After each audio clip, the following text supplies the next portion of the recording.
Hola a todos, ¿cómo están? Bueno, bienvenidos a la clase de hoy que se denomina huesos de la cara. Me gustaría antes, aunque parezca extraño, dar una definición de lo que es cara y huesos de la cara. La cara es el sitio de apoyo de los órganos de la masticación y donde se encuentran gran parte de los órganos de los sentidos. Para entrar a hablar de los huesos de la cara, primero hay que hacer hincapié en el tema de la clasificación. En total, los huesos de la cara son 14, pero se dividen en huesos pares y huesos impares. Como huesos pares tenemos el hueso maxilar superior, después el hueso cigomático, los huesos propios de la nariz, el hueso lagrimal, los cornetes y los huesos palatinos. Todos ellos, que son 6 por 2, son 12, o sea, ahí tenemos 12 de los 14.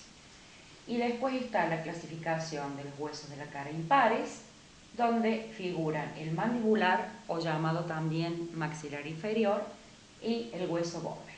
Acá en tercer lugar figura el hueso hyoides, que en realidad es un hueso que en la clasificación de huesos de la cara algunos autores lo incluyen, otros no, porque en realidad el hueso hyoides es un hueso que pertenece a la región superior del cuello. Entonces, en esta oportunidad no vamos a hacer alusión al hueso hyoides porque ya lo vamos a ver cuando veamos el capítulo de cuello.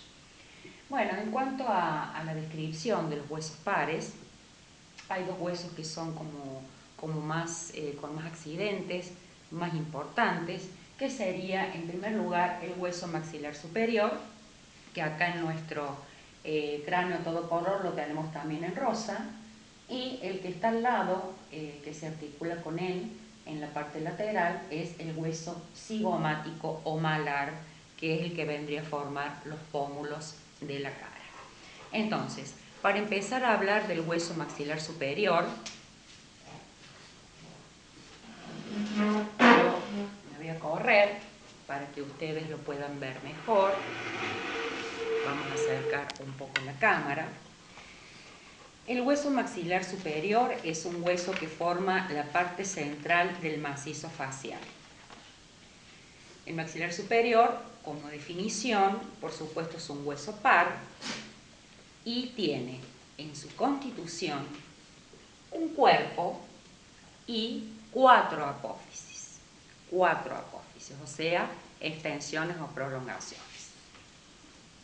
El cuerpo, que sería este, en su porción central tiene la misma cámara de aire que veíamos en el hueso frontal, que se denominan senos maxilares. En la profundidad, en el espesor del hueso maxilar superior, a la altura del cuerpo, hay una cavitación, es una cavidad neumática llena de aire que se denomina seno maxilar. Ahí también se acumulan secreciones mucosas y da origen también a otro tipo de sinusitis. Como ya les comenté, lo mismo que ocurre con los senos frontales. El cuerpo también, en su parte superior, constituye el piso de la órbita. ¿Qué es esto? El hueso maxilar no es un hueso que está solamente plano de frente, sino que tiene como, digamos, unas zonas aplanadas que forma acá el piso de la órbita y forma como estos pisos que se ven acá, estas repisas. Yo se los dibujé así para que se den cuenta que tiene una proyección para la zona interior. También posee el cuerpo, que se ve acá, que es el conducto infraorbitario, así se denomina, para el paso de los nervios y vasos infraorbitarios. Acá están, uno de cada lado, con su orificio infraorbitario. Además tiene el cuerpo esta hendidura que se llama escotadura nasal, que juntamente con el contralateral forma el marco o el orificio de lo que va a ser la cavidad nasal. Tiene en su parte interior una zona, que acá está como dos curvitas, que se llama espina nasal y va a servir para la inserción del cartílago nasal. En cuanto a las apófisis que tiene el hueso maxilar superior, contamos con, dijimos que eran 4, ¿verdad? Bien, entonces vamos a describir lo que es la apófisis frontal. Después tenemos la apófisis cigomática, la apófisis alveolar, que sería esta, y la apófisis palatina, que se ve, digamos, en una proyección inferior. Así.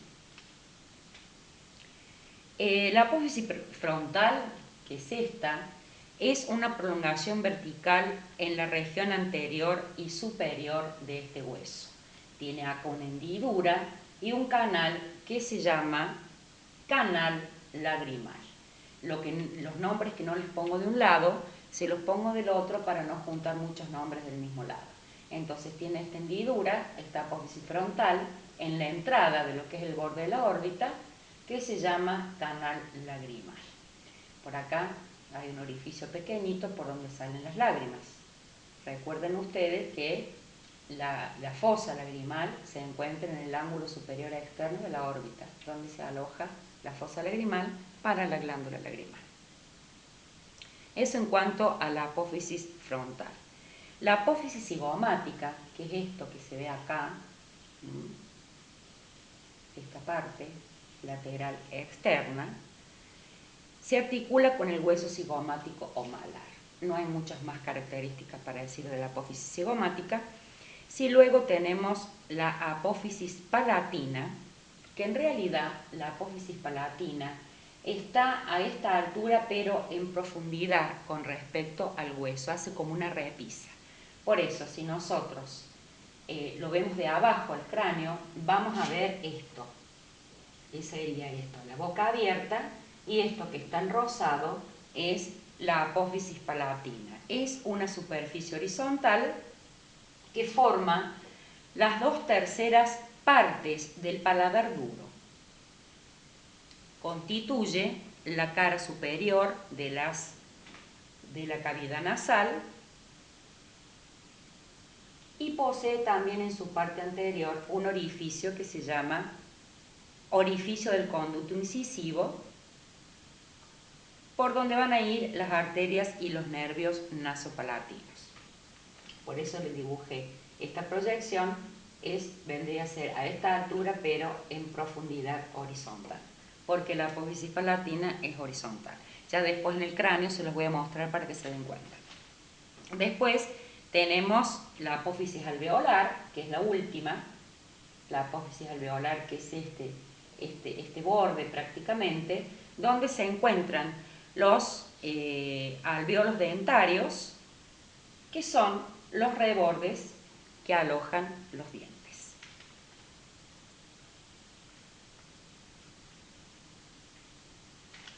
¿Estamos? Entonces ahí están las 4 apófisis.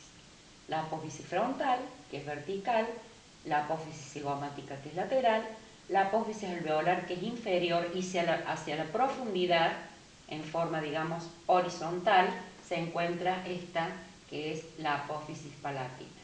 Acá dice apófisis alveolar, pero en realidad apófisis alveolar es solo esta, y esta es la apófisis palatina. Bueno, yo le diría que en cuanto al hueso maxilar superior no hay mucho más para decir. Ya dijimos que forma parte del macizo facial central y tiene la escotadura, entre los dos forman la escotadura nasal, digamos, estas se llaman escotaduras nasales, que juntamente las dos enfrentadas van a formar parte de la cavidad nasal. El otro hueso que hemos citado nosotros como hueso par es el hueso cigomático. El hueso cigomático, también llamado hueso malar, lo voy a poner ahí para que vean el gráfico, no es otro que este que está al costado. En nuestro cráneo a todo color se ve en la proyección lateral, que tiene así una forma medio triangular, donde acá está el maxilar, y acá en la proyección de frente también se ve, que acá lo pinté obviamente de azul, acá no lo pinté para resaltar, en este caso, el maxilar superior del que estábamos hablando. Entonces acá, a este costado, sí yo les he puesto un gráfico de directamente el hueso cigomático o malar. Acá les puse el título. El hueso cigomático o malar es un hueso par que se encuentra entre el frontal, el maxilar superior, el hueso esfenoides, que es este rojo, y un poquito el temporal, donde juntamente con la apófisis cigomática del temporal forman este arco óseo que se llama arco cigomático. Esto es un poco repasando el hueso temporal que vimos ayer. Bueno, acá está a mayor aumento, por supuesto, directamente solo el hueso cigomático malar, en donde podemos decir que, además de tener relación con estos huesos, yo le saco un reborde porque forma, digamos, la pared lateral externa de la órbita. Acá, que hay un pedacito de maxilar superior, el maxilar superior dijimos que forma el piso, parte del piso de la órbita. La otra parte del piso la forma un poco el malar, que está acá, o el cigomático, y además asciende hacia arriba para formar el borde lateral externo de la cara lateral externa de la cavidad orbitaria. Tiene dos apófisis, la apófisis frontal, que es esta, para la articulación con el hueso frontal, y la apófisis temporal, que es lateral externa, que sirve para la articulación del hueso temporal, la apófisis cigomática del temporal, con la apófisis temporal del hueso cigomático forman el arco cigomático.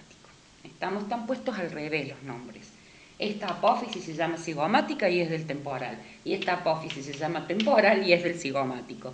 Juntos sí forman el arco óseo que yo les mencionaba ayer cuando hablamos del temporal, que se denomina arco cigomático. No hay mucho más para hablar del hueso en realidad malar o cigomático. Después, como huesos pares, tenemos los huesos propios de la nariz o nasales, que son estos. Acá los pueden ver mejor. Los huesos propios de la nariz son dos pequeñas láminas óseas que se encuentran entre las apófisis frontales del maxilar superior y se articulan entre sí en la zona medial, y juntas también se articulan en la parte superior con el hueso frontal. Acá lo pueden ver bien, de costado. Estos son los huesos propios de la nariz o los nasales. Entonces se articulan entre sí porque acá está vista del lateral, falta del otro lado. En la parte superior se articulan directamente con el hueso frontal. A los costados con la apófisis frontal del hueso maxilar superior, que es lo que acabamos de ver. Nada más para los huesos propios de la nariz. Después tenemos el hueso lagrimal, el otro hueso par, en cuarto lugar. El hueso lagrimal es un hueso par que también forma parte de la cara interna de la órbita. Acá, en este gráfico, se acuerdan que era de adelante para atrás un poquito del maxilar superior, y el siguiente, el que está en verde antes del hueso etmoides, es el hueso lagrimal. Acá no le puse nombre, pero lo grafiqué acá para que ustedes lo puedan ver. Acá hay un pedacito, este rosado, de la cara interna de la órbita que pertenece al maxilar superior, y por detrás inmediatamente es este hueso cuadradito, es una lámina ósea finita, que es el hueso lagrimal, que forma parte de la cara interna de la órbita. En algunos libros lo van a ver también como hueso unguis, pero la denominación nueva es hueso lagrimal directamente, ¿sí? No hay mucho más para decir del hueso lagrimal. Y en el siguiente orden de la lista figuran acá como huesos pares también los cornetes. Los cornetes también son huesos pares y delgados que están adheridos a la parte lateral de la cavidad nasal. Acá están los cornetes en este color rosa. Los cornetes están adheridos a la parte lateral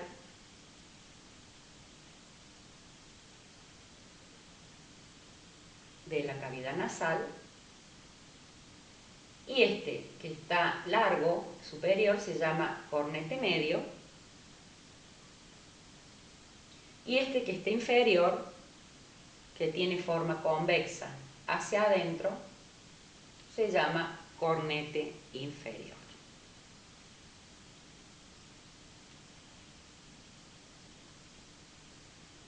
Esos son los cornetes. Intervienen, la función de los cornetes es provocar o favorecer el calentamiento del aire que nosotros inspiramos, por eso siempre se aconseja respirar con la boca cerrada, porque los cornetes tienen la función de, con la forma que tienen, de hacer como una especie de espiral óseo, obviamente están cubiertos de mucosa, y tienen la función de calentar el aire que va a llegar a nuestra vía respiratoria. Por eso en invierno no es lo mismo respirar por la boca que respirar por la nariz. El aire que entra por la boca es un aire mucho más frío que el aire que nosotros inspiramos por la nariz gracias a los cornetes. La cirugía de cornetes se llama turbinectomía, tiene un nombre que nada que ver con la denominación de estos huesos, pero muchas veces en personas que tienen desviaciones del tabique nasal o que hayan sufrido algún traumatismo, a veces se lesionan los cornetes y es conveniente la extracción. Se llama turbinectomía la cirugía. Bueno, eso en cuanto a los cornetes, no hay mucho más para decir. Y después está, en último lugar, los huesos palatinos, que es un hueso par y un hueso profundo. Obviamente que no se ve a simple vista. Y el hueso palatino forma el tercio posterior del paladar óseo o del paladar duro, ya que su ubicación es por detrás de la apófisis palatina del maxilar superior. A continuación están estas dos plaquitas óseas que forman el tercio restante del paladar óseo al articularse por delante con el borde posterior del maxilar superior. Participa en la formación de la cavidad nasal y de la bóveda del paladar.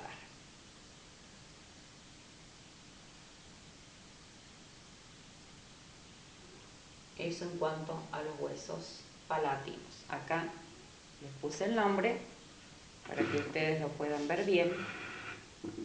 Acá están los huesos palatinos. Todo esto después, lo que se pueda visualizar, por supuesto, en el cráneo, en este amigo que hoy también nos acompaña, yo se los voy a enseñar.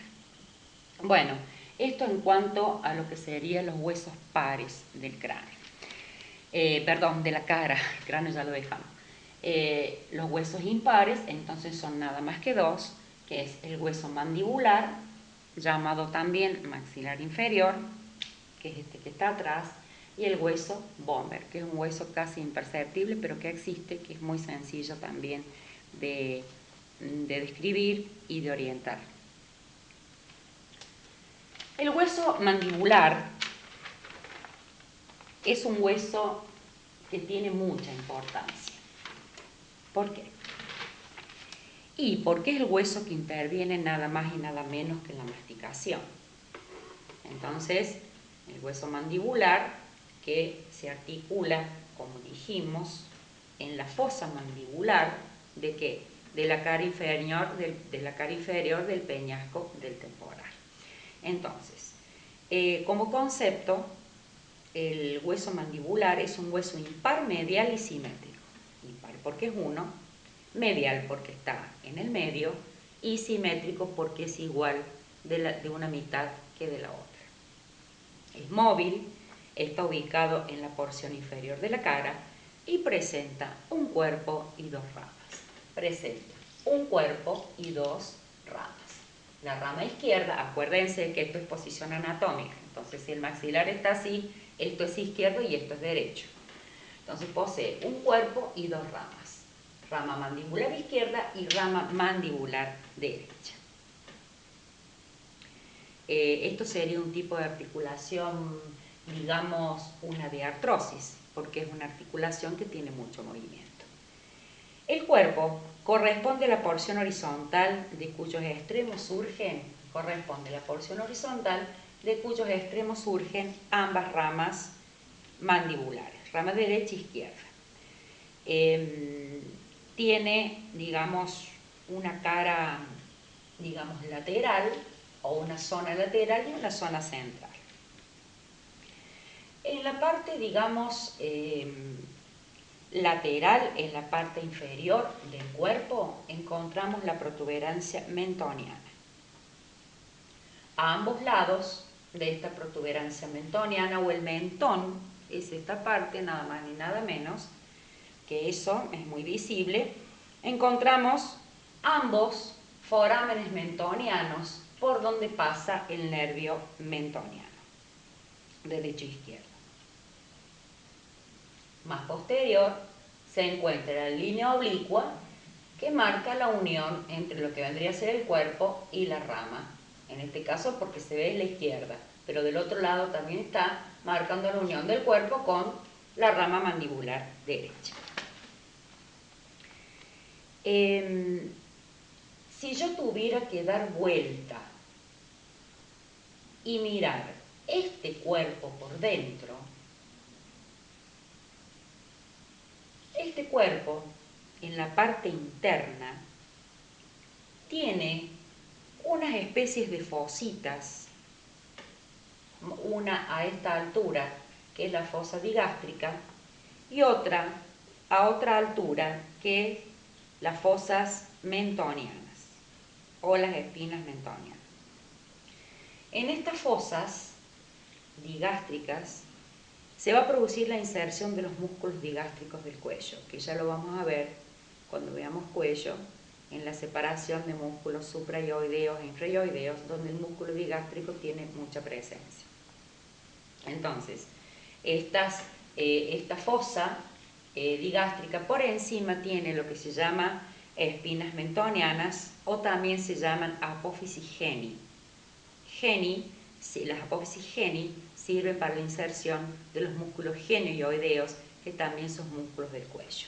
Y en la zona lateral, a esta altura, en la parte posterior de este cuerpo, se encuentran dos líneas oblicuas que se llaman líneas miloioideas para la inserción de los músculos miloioideos, que también son músculos de la región anterior del cuello, que ya vamos a ver. Les voy a enseñar incluso una especie de versito que se llama mnemotecnia para que se acuerden del nombre de todos esos músculos que yo ahora estoy nombrando. Por encima de esa línea oblicua miloioidea se encuentra la fosa sublingual, donde se aloja la glándula sublingual. No hay nada mucho más para decir de lo que es el cuerpo. Tiene un borde inferior, que es el borde de la mandíbula, que es este borde filoso que se ve a simple vista, y un borde superior, que también se llama borde alveolar, donde se alojan, digamos, estas escotaduras, que son los alvéolos dentarios para la inserción de los dientes. Eso en cuanto, digamos, al cuerpo. Después, a cada costado del cuerpo, a nivel de las líneas oblicuas, se levantan lo que son las ramas mandibulares izquierda y derecha respectivamente. Estas ramas mandibulares, tanto de un lado como de otro, presentan algunos accidentes. Esta rama mandibular izquierda o la derecha, en la zona inferior tiene un ángulo que es visible y se lo pueden tocar ustedes mismos, que es el ángulo mandibular, ángulo de la mandíbula, o también se llama gonion. Lo van a ver descrito por algunos autores como gonion también. Un poco por encima de ese ángulo mandibular hay estas rugosidades que son un poquito sobreelevadas, que se llama tuberosidad massetérica. Esta tuberosidad massetérica sirve de inserción para el músculo massetero. Si ustedes hacen así, este que aparece acá es el músculo massetero. Esto en cuanto a la zona inferior de las ramas. En la zona superior de las ramas hay este dientito, esta escotadura y este cóndilo. Este cóndilo se llama cóndilo mandibular, que va ¿dónde? En la fosa mandibular de la cara inferior del peñasco. Ahí va enganchado esta carilla articular que se llama cóndilo mandibular, y yo entre paréntesis les puse hueso temporal. Está separada por una escotadura que se llama mandibular y con una especie de prominencia que parece un diente que se llama apófisis coronoide, que esa en realidad va a ir sujeta a los músculos mandibulares para que acompañemos junto con los tendones el cierre y la apertura de la boca. Esto se ve por fuera de las ramas. Si yo me asomo como esta, que tiene una proyección interna, voy a encontrar en esta parte superior, cerca del cóndilo, la escotadura y la apófisis coronoide, un orificio que se llama foramen mandibular. Este foramen mandibular va a tener conexión con el foramen mentoniano por medio de este conducto que yo se lo puse en líneas de puntos, que quiere decir que va por dentro del hueso, que se llama conducto mandibular. El conducto mandibular conduce los nervios mandibulares que van a tener una terminación acá en la protuberancia mentoniana, por encima, en un agujero que se llama foramen mentoniano.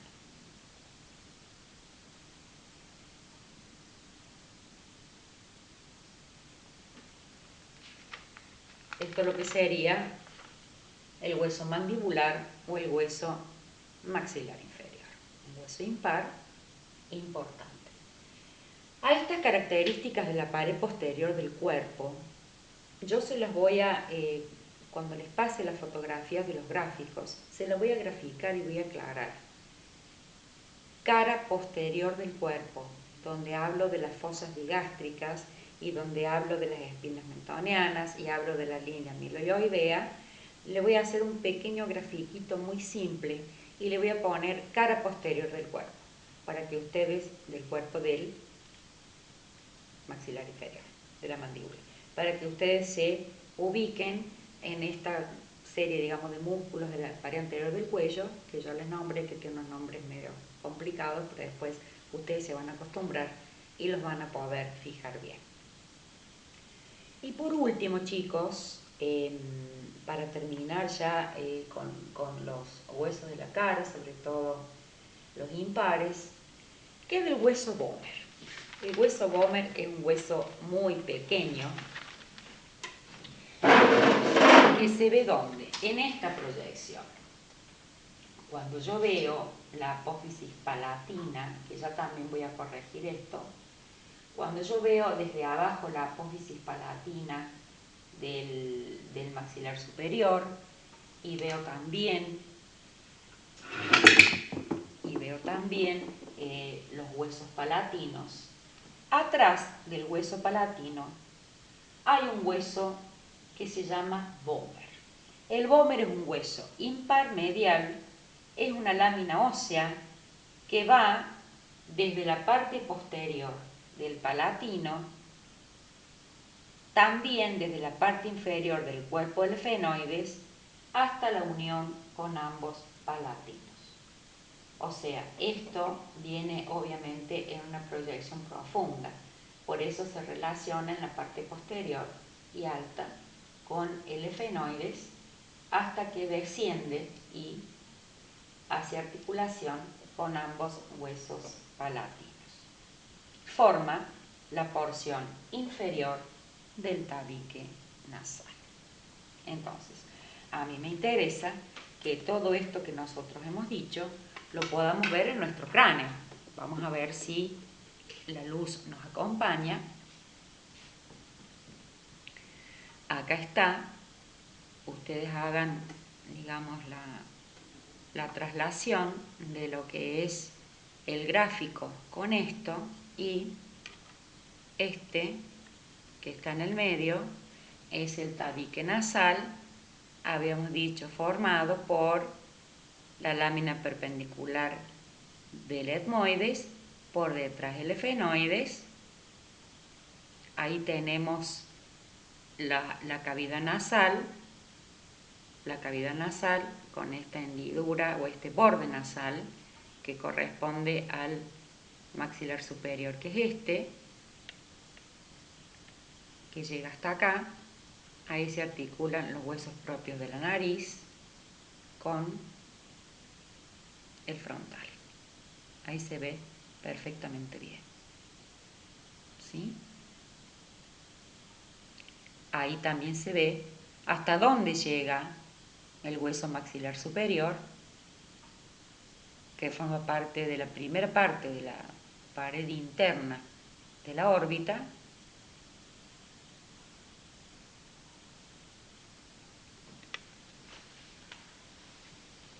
Perdonen que lo mueva tanto. Ahí se ve perfectamente bien. Que vemos perfectamente bien acá. Lo voy a mostrar de este lado. Uy, qué feo que queda esto.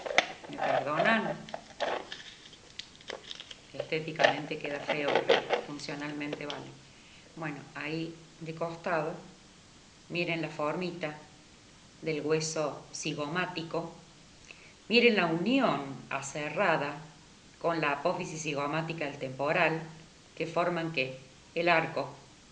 Ahí está el arco cigomático. Este está enterito, del otro lado está roto. Es muy parecido al dibujo que yo hice. Ahí pueden ver la articulación con el hueso maxilar superior.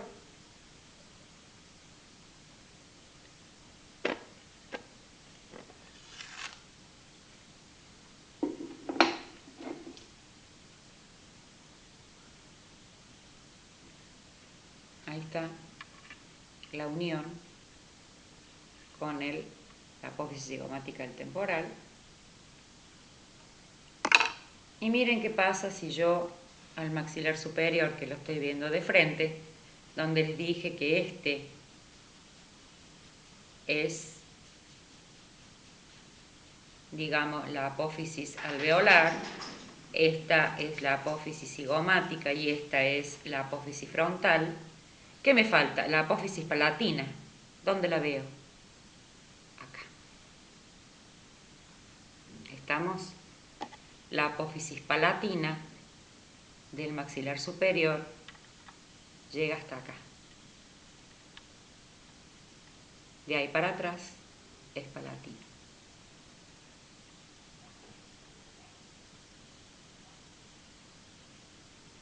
Ahí está el orificio que les contaba. ¿Y qué pasa si lo sigo dando vuelta? El vómer.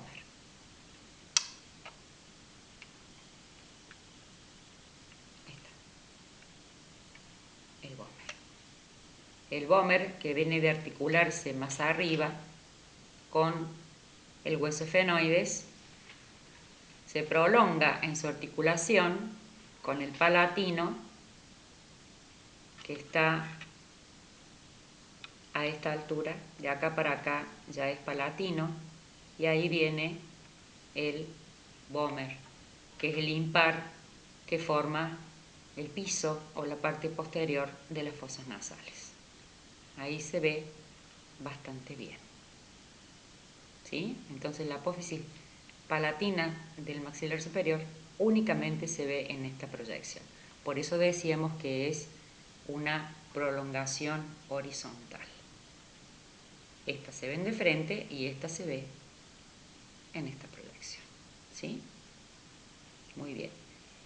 Recordemos que el paladar tiene dos fracciones o dos sectores. Una parte anterior, que es el paladar duro o el paladar óseo, formado por la apófisis palatina del maxilar superior y por los huesos palatinos. Ahí está el número.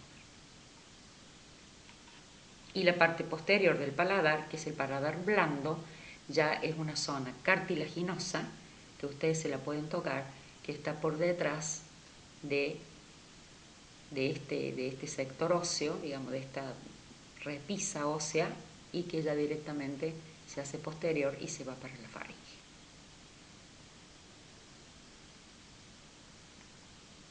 Les debo, para la próxima, el maxilar inferior o la mandíbula, que la vamos a colocar aquí abajo, que es lo que le falta para completar a este cráneo. ¿Estamos? Bueno, nada más para decirles de esto. Espero que esta clase haya sido explicativa y recuerden que todas las preguntas las puedo evacuar por el grupo de WhatsApp, como siempre, y les voy a pasar la foto de todos los gráficos más el gráfico o el esquema de lo que es la cara posterior del cuerpo del hueso mandibular, que es lo único que me faltaría. Así que bueno, la próxima, digamos, el próximo encuentro nuestro, ya dejamos la cabeza y sí, lo que me faltaría dar son lo que en el programa figura como regiones comunes del cráneo y de la cara, donde básicamente vamos a ver la conformación de la órbita y todos los huesos que intervienen en ella, más los agujeros que dejan entrever entre unas y otras, por donde pasan elementos vitales como arterias, venas y nervios hacia el interior del ojo, entre los que están, por supuesto, el nervio óptico. Así es que el próximo encuentro nuestro va a ser una introducción donde voy a hablar de la región común del cráneo de la cara, básicamente de la órbita, y vamos a hacer después ya adentrarnos en el tema que va a ser columna vertebral. Así que será hasta la